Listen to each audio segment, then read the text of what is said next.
Joining me right now, Brad Gerstman, who is in Albany for the address. Brad's a partner at Gotham Government Relations in Roslyn. It's a company that, among other things, provides business development and lobbying services for companies and nonprofits. Thank you very much, Brad. I appreciate you getting back down here. That's right, straight from Albany. I know, it was quite a drive.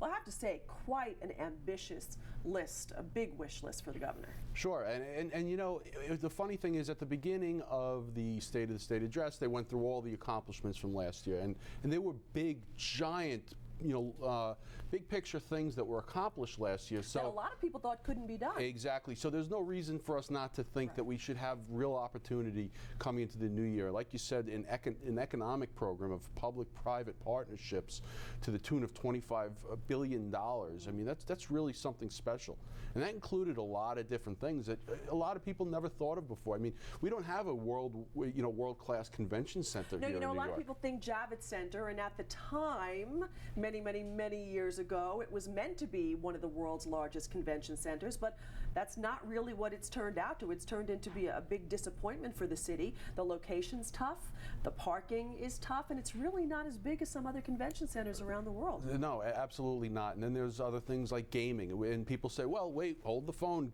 Gambling in New York, well, that's in New Jersey. We know all the bad stories, but we have some more video slot machines already that exist here in New York State through some of the Indian nations and some of the racinos and all the things than there are in New Jersey already. So we're in the business, and I'm just repeating what the governor said. We're in the business of gambling.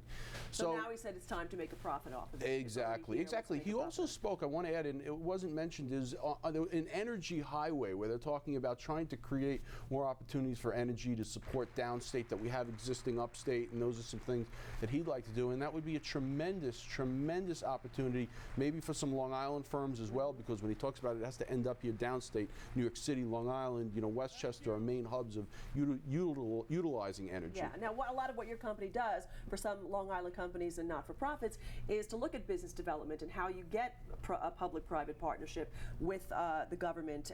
What opportunities did you see during this speech for Long Island? Oh, it was everywhere, from construction to engineering to energy to every other part, because they're looking at infrastructure changes. You heard about the bridges, you heard about the roadways that they're looking to redevelop, energy, putting up and how about for developers taking the current Javits Center and creating an entire public-private redevelopment of that area. For smaller trade shows, not ones that would go to the big one. It could also have housing.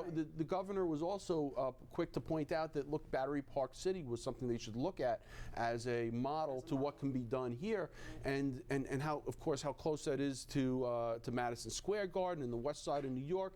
There was so many opportunities. So if you're in any business virtually here on Long Island, there's some place for you. And just think in general, when there's this much money up for grabs, and maybe a bad way of saying it, but it's up for grabs. Yeah. It's out there. It being pumped into the economy by public-private partnerships. There's opportunities for everybody. One of the things you also do is help companies kind of navigate the quagmire that can be Albany.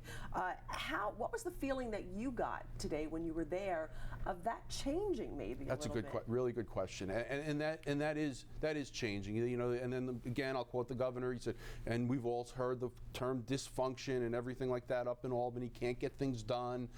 You know what? Partisanship. Somehow the clouds cleared.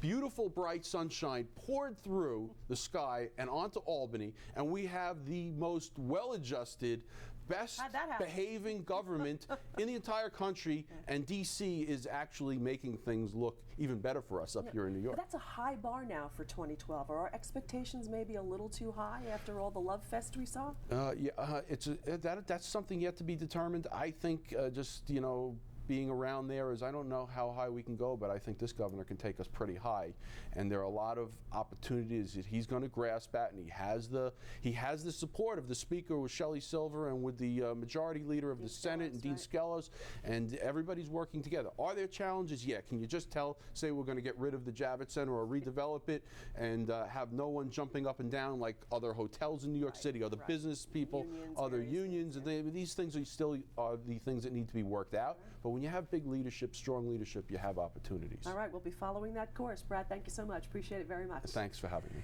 When we come back, Bill